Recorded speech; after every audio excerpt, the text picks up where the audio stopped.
you may feel depressed. And what will you do about that? Well, there's nothing to do about it. Because you would have discovered at this point that the depression, when it's there, is the you of the time. And if you try to get out of it by some sort of distraction, you won't really do anything except cover up the dirt with white paint. So if you feel let down, meaningless, somewhat depressed by this whole thing, and you see at the same time you can't do anything about it, what happens? Why, you're simply watching what's happening. You don't know what's going to happen next. And it isn't just watching something that is formally identified as a depressed state. There's a lot of other things going on too.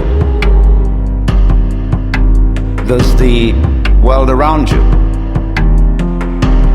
There's your breath breathing still, your eyes looking still, your ears hearing still. All that's going on. You don't know what to make of it anymore. You can't believe anything about it because you know that's all a hoax.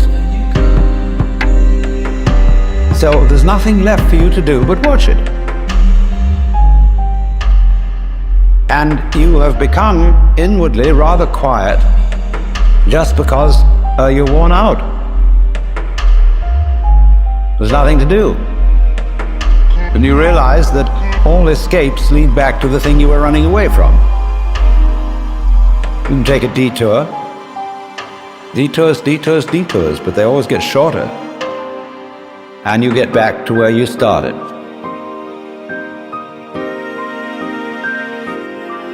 So, when this sort of defeat of all enterprises and ideals and aspirations occurs, you find yourself naturally, and not in an affected or forced way, in the contemplative state, where you're just watching what goes on. And even if you're automatically thinking about it, because you realize that those thoughts are futile so far as changing anything is concerned,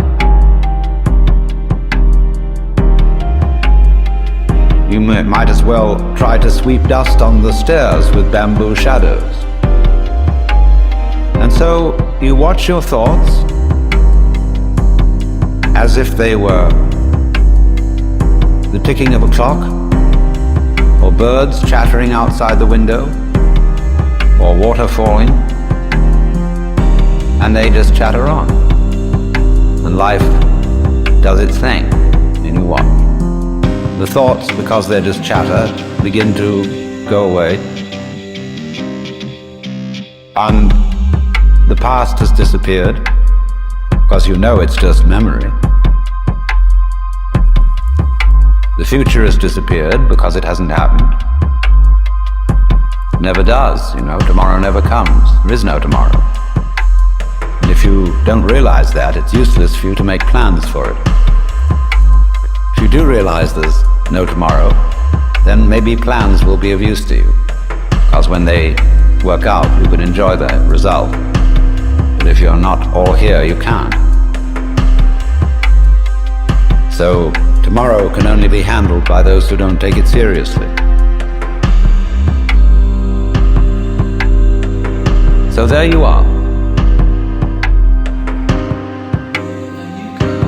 Now, if you've read the literature, which many of you have, of mysticism and yoga, Buddhism, Vedanta, and so forth, you know it's said again and again and again that this kind of vision, this way of seeing, is always dependent upon transcending your ego in one way or another, giving up Well, here you are. You've given up.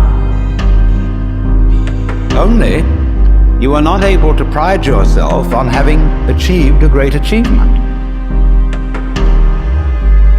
And this is the snare for all people who go into these spiritual disciplines. They make a project of getting rid of their ego. They're terribly proud of it. They come home and brag about how much they suffered, how long they sat, and how their legs hurt so much. They're absolute bores.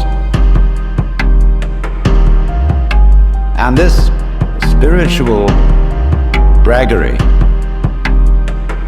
is nothing more than blowing up and inflating the ego to a colossal degree, because the ego is undertaking the actually impossible but seemingly incredibly difficult task of getting rid of itself.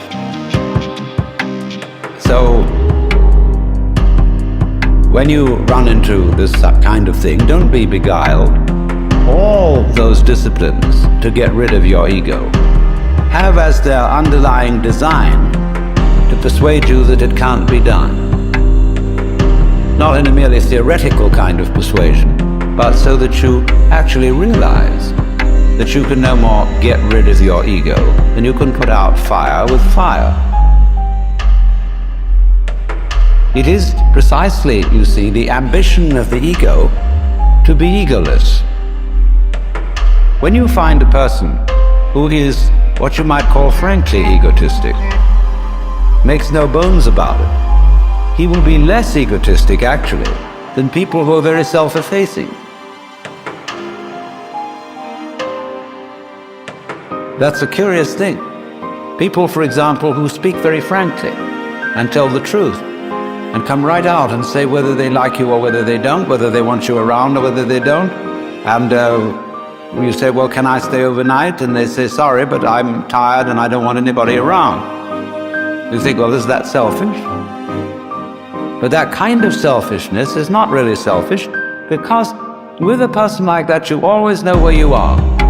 Nobody likes to impose on anyone else, and you can't impose on that kind of person. That makes for a very comfortable relationship.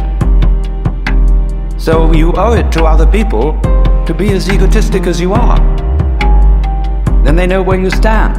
But if you come out full of love and full of good intentions and make promises to all kinds of people and say, oh, you'll do this, that, and the other for them, and then you forget about it, or you're too lazy, or you think you'd rather not, they've been relying on you for your promises, and then you let them down, simply because you weren't selfish when it was time to be selfish. So, you know, if somebody asks you, will you help me, will you give me some money, or something like that, if you're not going to do it, say no. And you shouldn't be ashamed of saying no, because if you're going to do no eventually, do it now. But if you say, well, I'll think it over, I'll go back and look at my bank balance, that means no, but I don't want to say so. And people are always fouling each other up that way. So it's very important to be as egotistic as you are, because the ambition to be less egotistic than you are is a very insidious form of egotism.